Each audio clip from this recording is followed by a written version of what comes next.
Good morning and welcome. Patriot Radio News Hour. Joe and Jason coming live to you on this Thursday.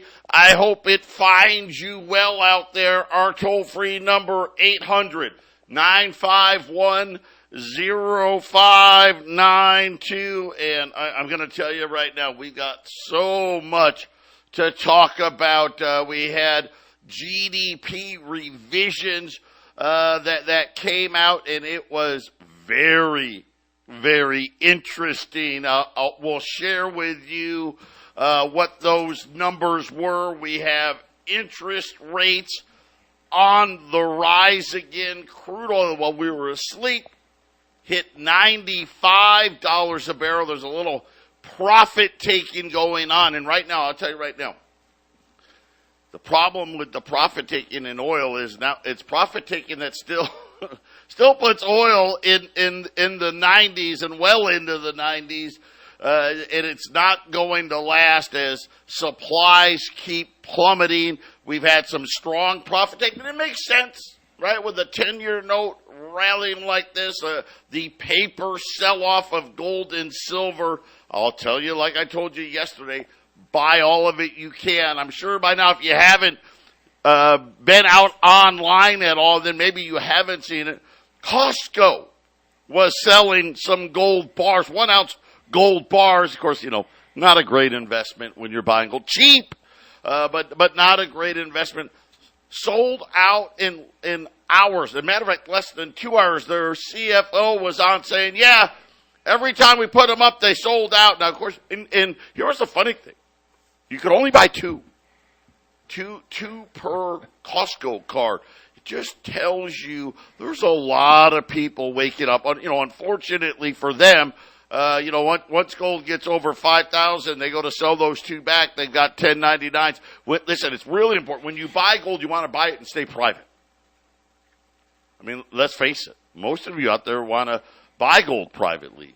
Why wouldn't you want to sell it privately? And what does that mean? Well, it simply means when you buy it, sell it, trade it, I don't care what you do. You don't want to have to give out your Social Security number.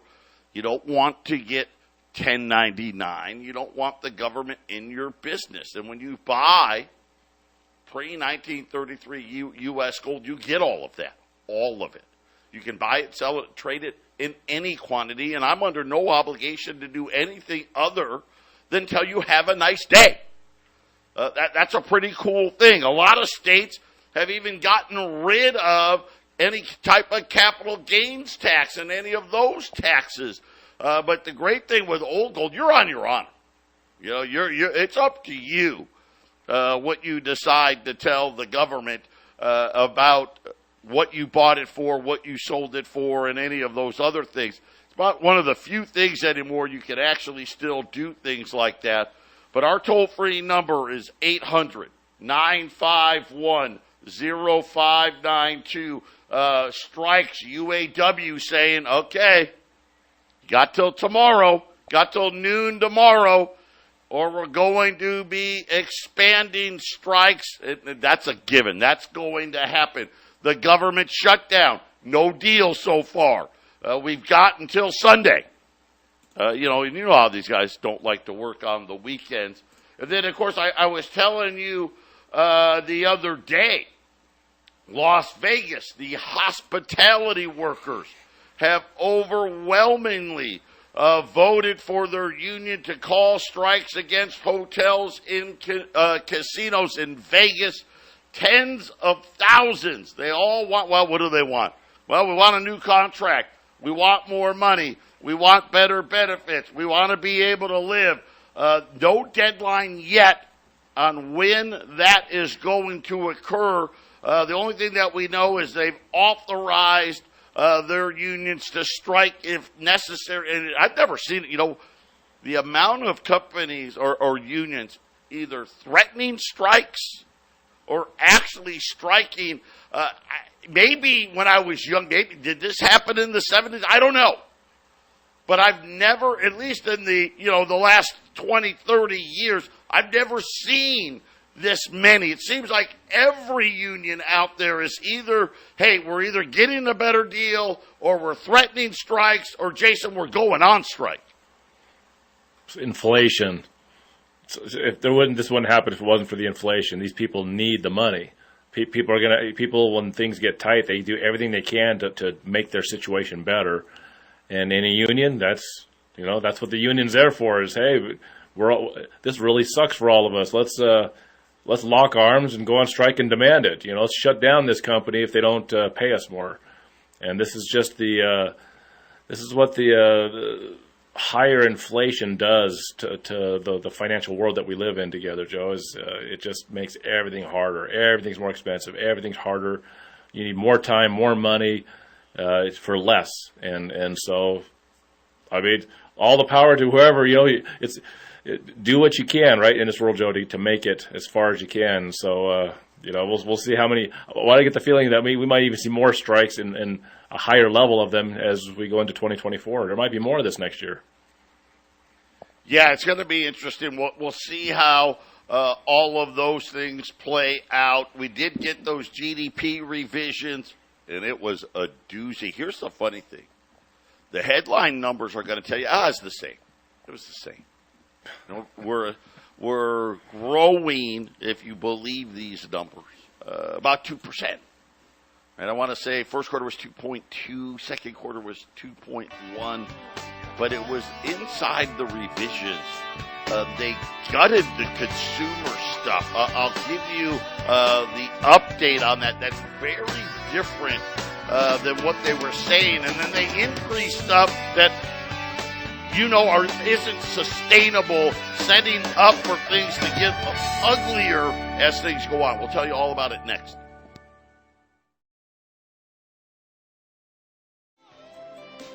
$800-951-0592. A quick look here at the markets. Gold's up 70. No, it's not. Actually, gold's down 10. The Dow's up 70. The S&P's up 15. The Nasdaq's up 30. It's been a tough week on Wall Street. 33,600 right now on the Dow.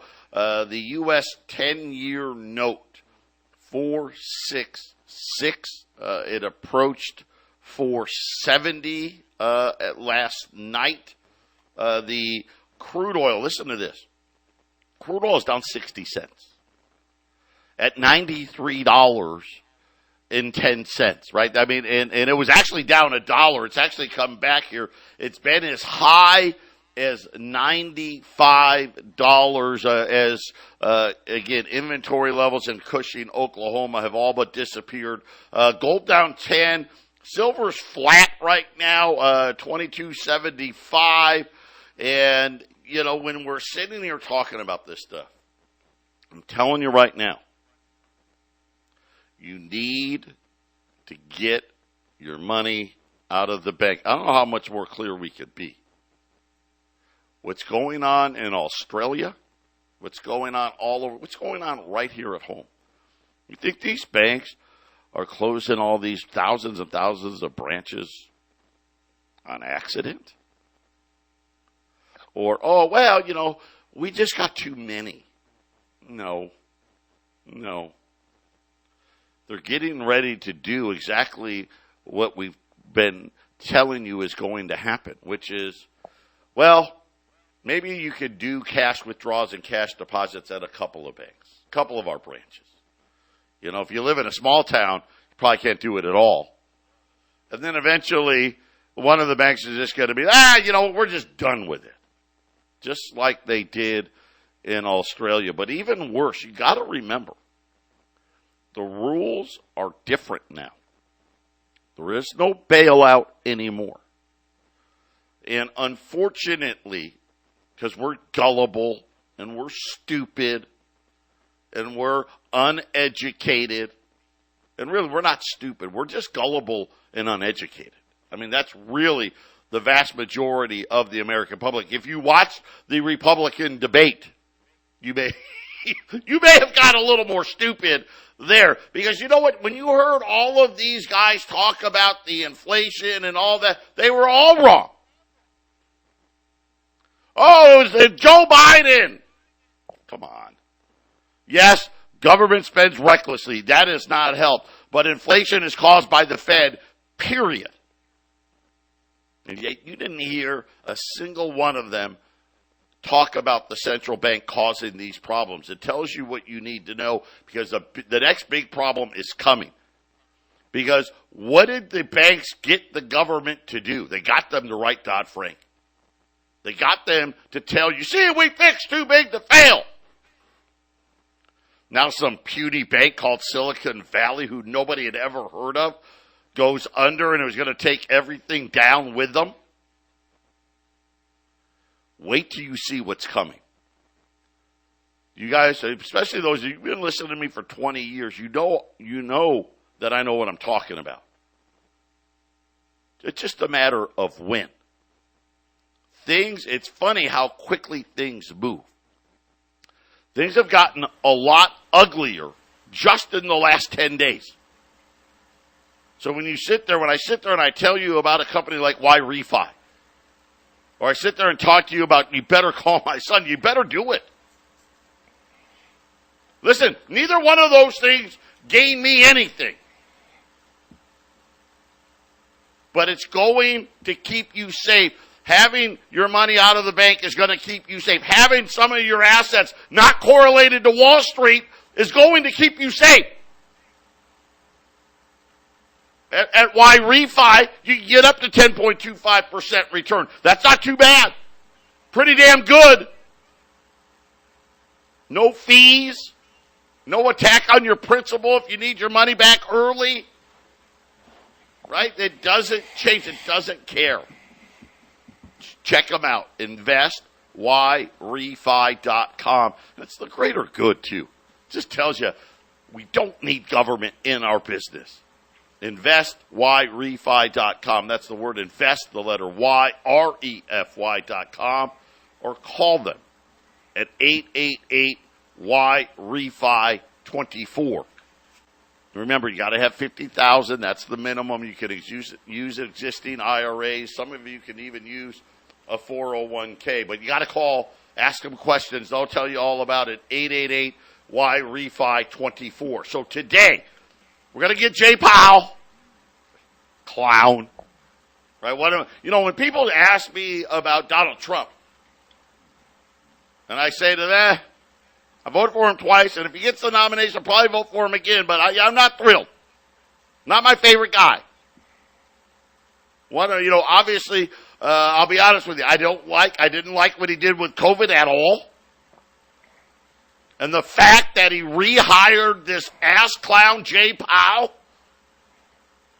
This guy, has there been a worse Fed president since Arthur Burns? I don't know. We got inflation kicking everybody's ass right now. We got profit taking and crude oil at $93. Are you kidding me? Oh, and don't worry. It was just transitory inflation. Well, apparently it wasn't, was it? And now we're at that point. He knows. Well, my predecessor started it. But I just went ahead and finished it. Leaving rates at zero for a decade and a half. What kind of idiot does that? And now guess what? These banks, they're screwed. Why do you think Jamie Dimon was talking about, hey, you better be ready for 7%. We're going to be ready. And then you see these data points that we're supposed to, make lifelong decisions on. Invest our hard-earned money on GDP. They tell us this number's important. Right up until it's not. Right, well, here's the definition of recession. Well, no, that's not recession anymore. This is recession. Well, they came out with these revisions. And it was a miracle. Because somehow they got revised to exactly what they already were. But with huge changes actually inside the data. Now, it's not, I'll preface it this way. it's not like there's usually big changes in GDP. There really isn't. If it moves like 2 or 3 tenths, that's a big revision. So the fact that they didn't move isn't a big shock, but everybody knew that they were miscalculating the most important part of the GDP number, which was personal consumption, which they tell us is 75 or 70% of the economy. Well, they revised. Now, this is just their numbers. I didn't do it. Here's what they did. They said that second quarter GDP personal consumption was 0.8%. Okay, so what does that mean? Well, that was down 80% from the 3.8 they told us when they first put the number out. By the way, Q1, right, it was at the 3.8 as well. So basically what the government said is, in that second quarter when everything was nice and calm, we did see a huge drop in personal consumption. They called it a 9 sigma miss. I'll tell you, and I don't mean to laugh, but I've been doing this for 20 plus years. I can count on one hand how many times any government report came in at a 9 sigma miss. That just tells you that's so far away from what a normal revision should look like. And they said they went back and essentially in this report blew up personal consumption. Then they talked about the stock market. And they were saying that, well, even the fixed investments, they were down. Private investments, they were revised lower. The only good number in there, Jason, really was government consumption. Why are we surprised? Yeah, just looking around the last couple of years, and especially this year, people don't have money, Joe. How do you have GDP if nobody's buying anything? that's what gross domestic product is. And I know a lot of these numbers have to do with selling overseas, and there's a lot more to it. But Joe, 2022, I noticed people weren't buying stuff, and this year it's even worse. So for them to have these larger GDP numbers earlier in the year and then revising them down so much is. Yeah, it's just a crooked game. What's taking them 3 months or 6 months to figure out the real numbers anyways? Why do I get the feeling they probably know these numbers 3 months before they happen, right? We do have computers now, right? Right? I mean, they used to do, it made sense when they used to do it the old way when they didn't have the computers. We do have computers. I say that, of course, all this stuff's easily adjusted. So, what's the real number? And again, They revamped all of those numbers. That's why everyone thought the print was going to be much lower.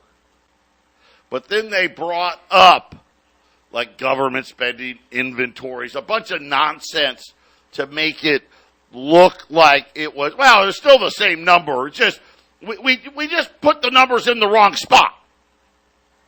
And the problem with the right spot is at least according to this data point, the consumer really is starting to struggle. But then this is one number I'm actually more concerned about because this actually got the Dow to rally a little. Not that it's up 70 points, but it was on this data point that they got excited. Pending home sales. This, by the way, was an August number. Pending home sales collapsed in August, falling 7.1% in August. They were only expected it to be down 1%. But worse than that, it's the biggest month-on-month decline going back to September 2022, right? They were doing the rate increases. But worse than that, it also, the overall index is now back to where it was during the COVID lockdowns. In other words, what they're simply trying to tell you is pending home sales in the month of August was one of the lowest on records since they've been keeping records, even compared. Going back, when everything was shut down in COVID, it was amazing you could have any sales. Every single region saw declines. To give you an idea, the South, the lowest since 2010. The West, that's where we are, the lowest reading since 2001 with pending home sales. They're saying here, let me give you here's the best part. The realtor's answer to this. Some would-be home buyers are taking a pause and readjusting their expectations. Let me give you that in English. Home buyers, due to interest rates, have realized they can no longer actually afford to buy a home and are no longer interested. Thank you very much. Patriot Radio News Hour. We'll be back after the break.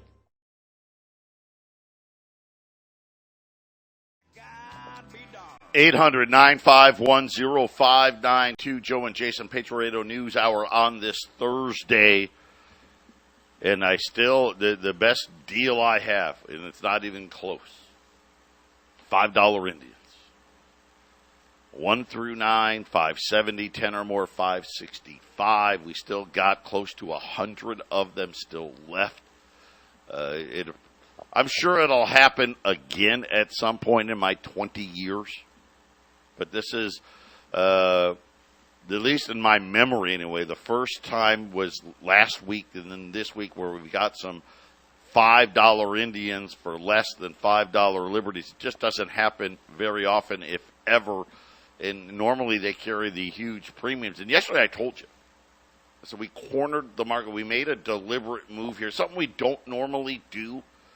But when that action happened last week, we just saw the opportunity because these coins right now, just to be priced where these higher grades are, you know, the XFs, the AUs, these Indians should probably be $60, $70, $80 higher than what they are right now. So it's a big opportunity to get some gains without gold rallying. So $5 Indians, 1 through 9, 570, 10 or more, 565. And as you guys know, it's the coolest coin we ever minted. That's just my opinion. 800-951-0592. Now, I've been telling you for how long about this quote-unquote rally, which really isn't much of a rally this year. I mean, stocks got clobbered last year. But I was saying, if you didn't have the 7 or 8 stocks, there's been no rally. Well, Wolf Richter really highlighted that point. If you ever go to Wolf Street, he does some great research. He took the S&P 500. So all the 500 stocks in the S&P. And he said, let's just take the weighting out. Now, what does that mean? Well, what the stock market does is the stocks that do the best, they give more weighting to. Like Apple has a huge weighting, so that means it counts more. Their up or down counts more than, say, and I don't know, pick a company. Pick a company in the S&P, an oil company, or maybe it's a tobacco company, a food company. It doesn't matter. I think everybody understands that. Now, despite the big gains of these few companies, Richter said, hey, if you just gave all 500 stocks in equal weight, in other words, they all count the same, up or down, the S&P, to nobody's surprise, is actually negative for the year. And like I said, if you took out, and it turned out it was 9 stocks. So sorry, I've been saying 7 or 8, 9, according to Wolf Research. And these 9 stocks make up 30% of the S&P.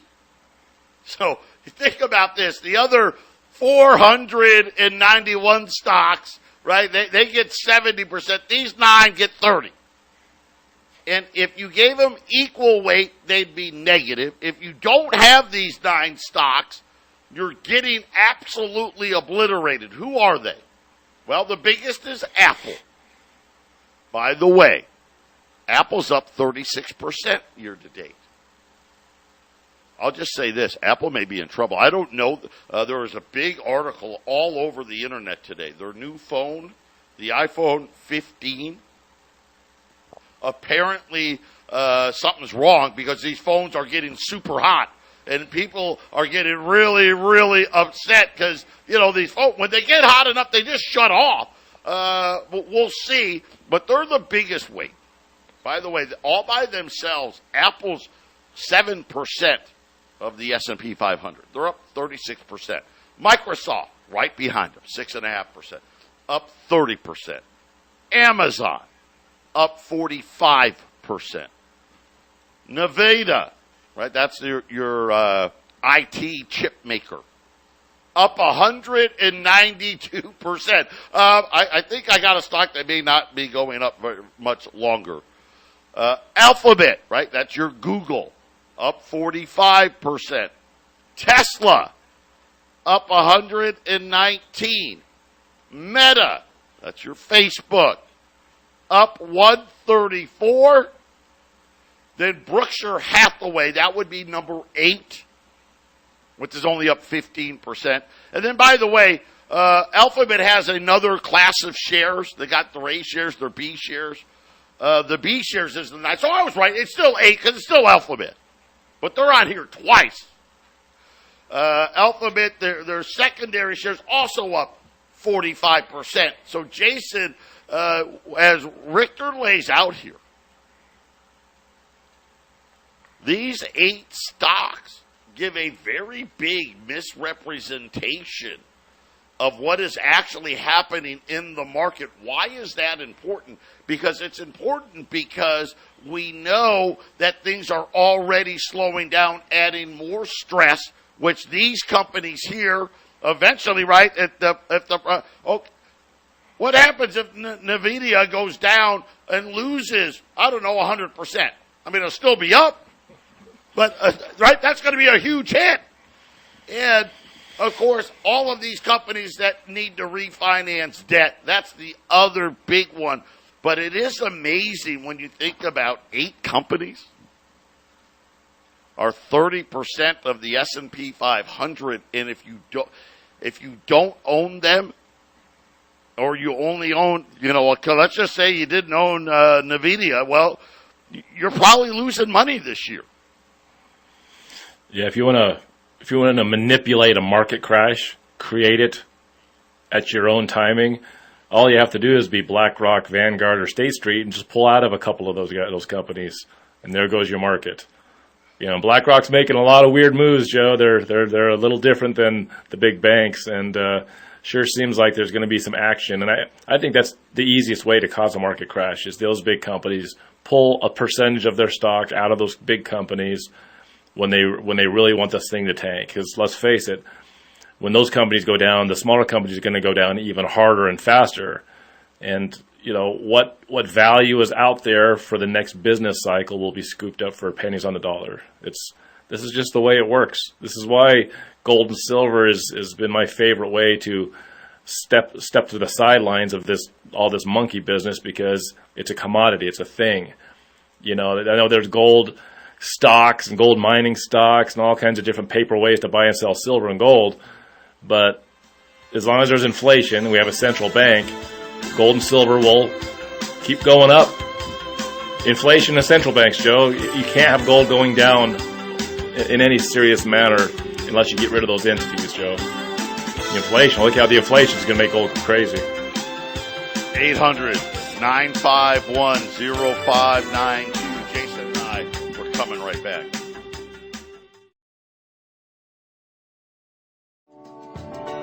Eight 800-951-0592. Joe and Jason, Patriot Radio News Hour on this Thursday. Is the bottom in here? It's too early to tell, but gold's down 6 now. 1866 coming back. Silver is now up 10 cents, 22.83. Again, we had a bunch of, I'll call it what it really is paper profit taking, because they're realizing that rates are going to be much, much higher and things are going to get much, much more difficult by this bottom here. $5 Indians. 1 through 9, 570, 10 or more, 565, less than $5 Liberties, rolls of Silver Eagles. They're only 2023s. That's all there's left out there. $600 a roll at 800-951-0592. And one of the largest shale drillers in America has come out and said, we agree with J.P. Morgan that oil is going to go to $150 a barrel. And they're saying that the Biden administration, which has drained the strategic oil reserve, has not done enough to encourage oil drillers to drill for more oil.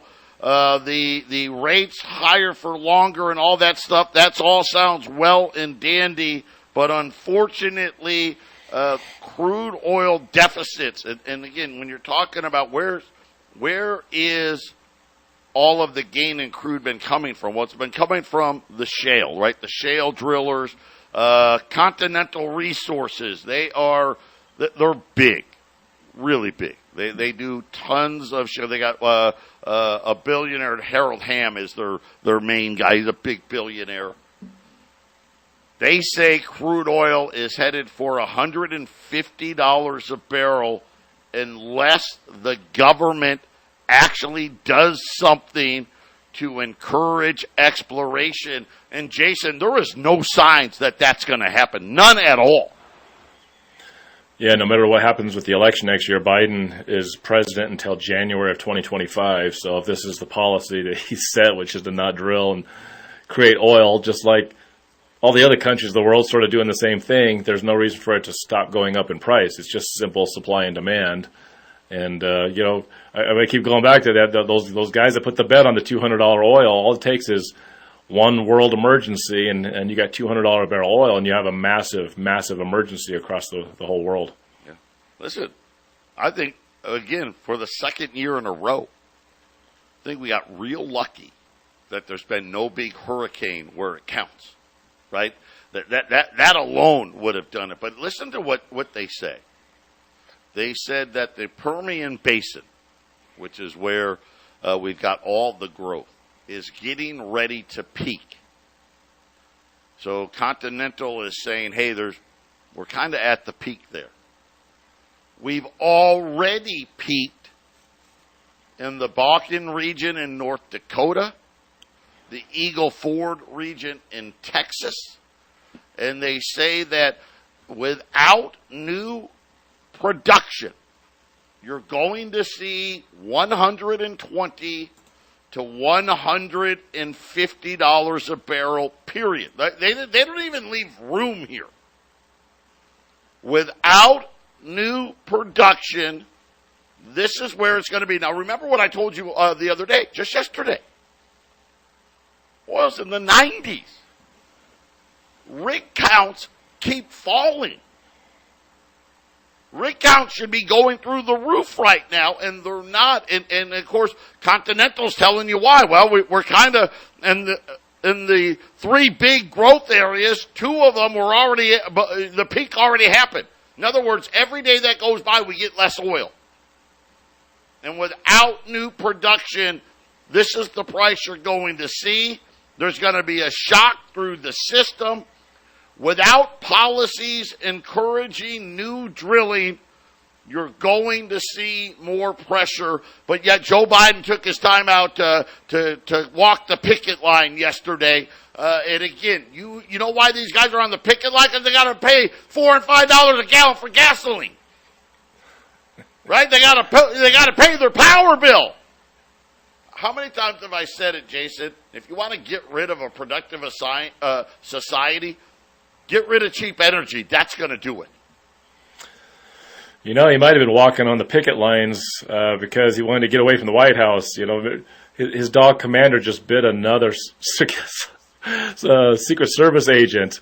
The guy's dog keeps biting. I was just reading it right now as I had to say it.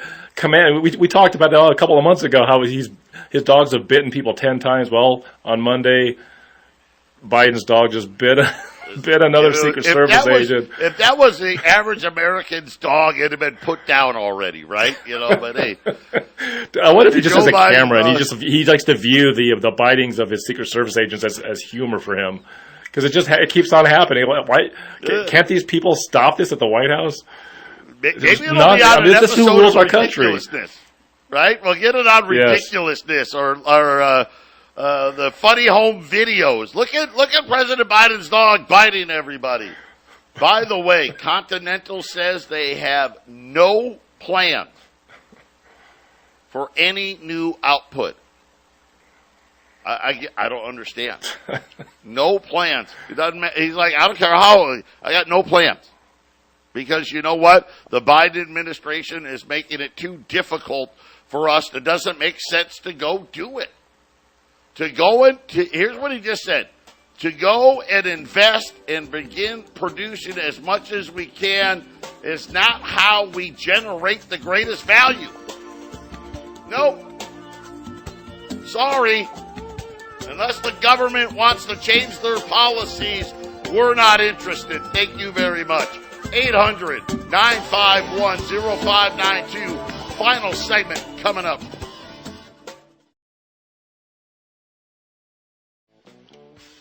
(800-951-0592). Joe and Jason, Patriot Radio News Hour on this Thursday. Rolls of U.S. Silver Eagles, 21-ounce Silver Eagles, $600 a roll. I don't need to tell you, I already told you we're the cheapest guys out there, especially with the big online guys. $600 by the bottom here on silver. Silver right now, $22.75. And then on the gold side, the $5 Indian. My guess will be the last day on these $5 Indians. 1 through 9, $5.70. 10 or more, $5.65. At 800-951-0592. And Jason, for the first time in, gosh, I don't even know. The Federal Reserve, so the fiscal year's ending, right? Fiscal year ends this week for the federal government. Normally, the Federal Reserve, since they really started the quantitative easing and blowing up of their balance sheet, they've been giving the federal government these profits on the interest that they've been collecting by buying, by increasing their balance sheet, by pretending to buy the U.S. debt, because they don't have the money. They just make it up out of thin air. Mm-hmm. Well, they've been giving the government, and most people don't realize this, over $100 billion. I want to say in 2021, they gave the government like $120 billion. Well, now that they've been forced to start selling some of that balance sheet, the profits, well, they've gone down a little bit, Jason. Instead of giving the government $120 billion, the Federal Reserve is taking a $100 billion loss, and for the first time in 13 years, they're actually going to lay off some people. Now, it doesn't cover any of the losses, but don't worry, because the Fed doesn't have to actually pay for the loss. They'll wait till the next time they can have profits. So they'll lose anytime they do quantitative tightening. Just look at it this way. Quantitative tightening, the Fed loses money, and lots of it now. Whenever that stops, then they probably, they really won't make much, but, they can offset it a little bit. But anytime they do quantitative easing, Jason, they get to pretend that they're making a bunch of money. But neither here nor there. The Fed said that they're going to cut some jobs, and they decided that about 500 jobs. They will have 23,895 employees after the job cuts. It's amazing when you actually think about how big the Federal Reserve has gotten. Just go back to 2010, Jason, they've added almost 25% to their staff just since 2010. So the only thing that came to my head is if there's 500 less, Federal Reserve employees, where are they going for employment? And I get the feeling they're nice and well taken care of and probably just heading right over to the IRS to be IRS agents. That's right. Where my mind goes. IRS, maybe Wall Street, right? But I'm sure they're going to be just fine. 800-951-0592. Jason and I, we're coming right back with the Half Empty Cup.